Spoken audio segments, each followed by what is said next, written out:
was a kind of a combination effort of an Ohio rubber company called the Dayton Rubber Company and an engineer at Pontiac by the name of Jack Lassiter.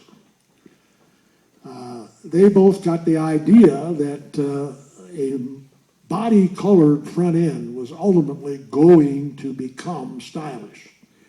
It had not yet been done by anybody, but it was such an obvious move.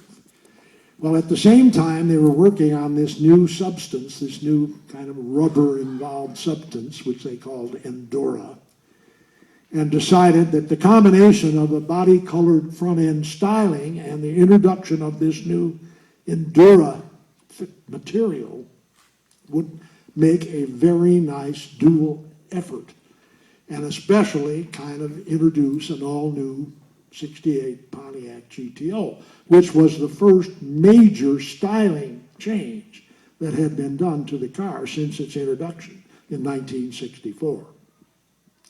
Now, the idea of this front end was that if you could nick it, you could actually sort of bump into the car in front of you at maybe 2 or 3 or 4 miles an hour, as you so often did when you were parallel parking. And this car would get a little nick in it, and you went back about a half an hour later and it had repaired itself, which it had the capability of doing, so long as you didn't tear the material. And so we decided to promote this by using a baseball bat demonstration. Oh, I saw the commercial. You might remember that we had a commercial, a television commercial, where we had a bunch of engineers that were swinging the bat at this front end and kept swinging at it, and nothing ever appeared on the front end. So we decided that would make a very good television commercial. So we produced I saw it. that one. Well, when we showed it to some of the Pontiac advertising and marketing people and some of our own critics, the big question came up is, how do we know you don't have a rubber bat? How do you know we don't have a paper bat, a cardboard bat?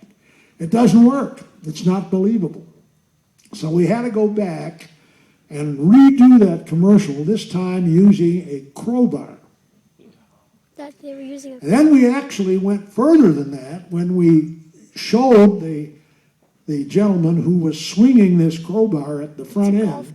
He hit the front end 3 times, and then he threw the crowbar on the ground, and it clanged, like a big piece of metal.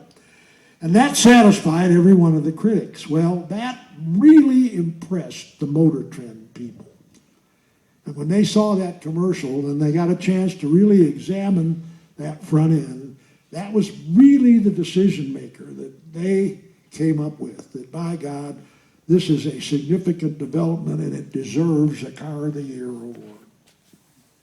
So I've told you 2 stories in that particular case, how that commercial came about and how we won the Car of the Year award, the Motor Trend award. Got another question over here.